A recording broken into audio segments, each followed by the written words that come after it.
Syria ने अमेरिकी ठिकानों पर हमला कर दिया। इस हमले में 2 अमेरिकी सैनिक और 1 अमेरिकी नागरिक की मौत हो गई।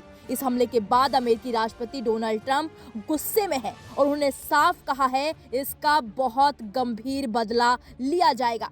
ट्रंप ने इस हमले को अमेरिका और सीरिया दोनों पर सीधा हमला बताया है। अब सवाल ये है कि आईएसआईएस ने हमला कैसे किया, अमेरिका सीरिया में क्यों मौजूद है और अमेरिका सीरिया के रिश्ते आखिर इतने खराब क्यों हैं? आइए समझते हैं पूरी कहानी इस रिपोर्ट में। यह हमला 13 दिसंबर को सीरिया के पलमायरा इलाके के पास हुआ। अमेरिकी सेंट्रल कमांड यानी कि सेंटकॉम के मुताबिक ये हमला उस वक्त हुआ जब अमेरिकी सैनिक आतंकवाद विरोधी ऑपरेशन चला रहे थे।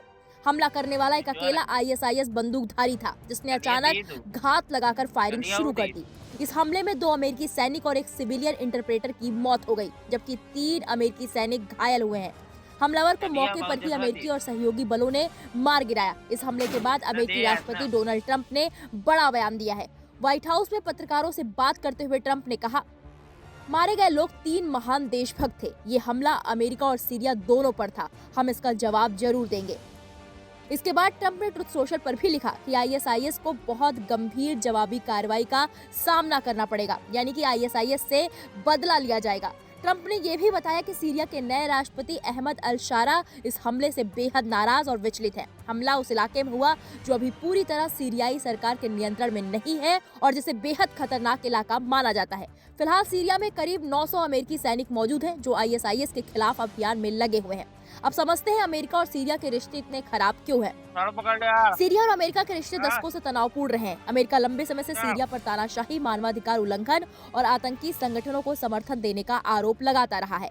बशर अल असद की सरकार अमेरिका की नजर में हमेशा एक विवादित और दुश्मन सरकार रही है। 2011 में जब सीरिया में गृह युद्ध शुरू हुआ तब अमेरिका ने असद सरकार के खिलाफ विद्रोही गुटों का समर्थन किया। वहीं रूस और ईरान असद सरकार के साथ खड़े रहे। हाल ही में असद सरकार के गिरने के बाद अहमद अल-शारा सत्ता में आए, जिनका अतीत अलकायदा से जुड़ा रहा।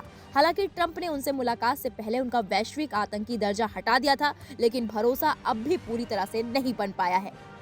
सीरिया के विदेश मंत्री असाद अल शैबानी ने इस हमले की कड़ी निंदा की है और अमेरिका के प्रति संवेदना जताई है। वहीं सीरिया के आंतरिक मंत्रालय का दावा है कि आईएसआईएस की घुसपैठ की चेतावनी पहले ही दे दी गई थी, लेकिन अंतर्राष्ट्रीय गठबंधन ने इसे गंभीरता से नहीं लिया। वहीं अमेरिका के युद्ध मंत्री पीट हेग्सेथ ने आईएसआईएस को खुली चेतावनी दी है। उन्होंने कहा, आईएसआईएस जहां भी हमारे लोगों को निशाना बनाएगा, हम वहां घुसकर खात्मा करेंगे। अमेरिकी सेना अब दुश्मनों के लिए काल बनकर मंडराएगी। सीरिया में हुआ यह हमला एक बार फिर दिखाता है कि आईएसआईएस भले ही कमजोर पड़ा हो, लेकिन खत्म नहीं हुआ है। अब सबकी नजर अमेरिका की अगली कार्रवाई पर टिकी है। क्या ये जवाब सीरिया तक सीमित रहेगा या पूरे इलाके में हालात और बिगड़ेंगे? लेकिन ट्रंप ने जो चेतावनी दी है, यानी कि जो ट्रंप ने कहा है कि वो बदला लेंगे, इस पर आपकी क्या राय है? हमें कमेंट बॉक्स में जाकर जरूर बताएं।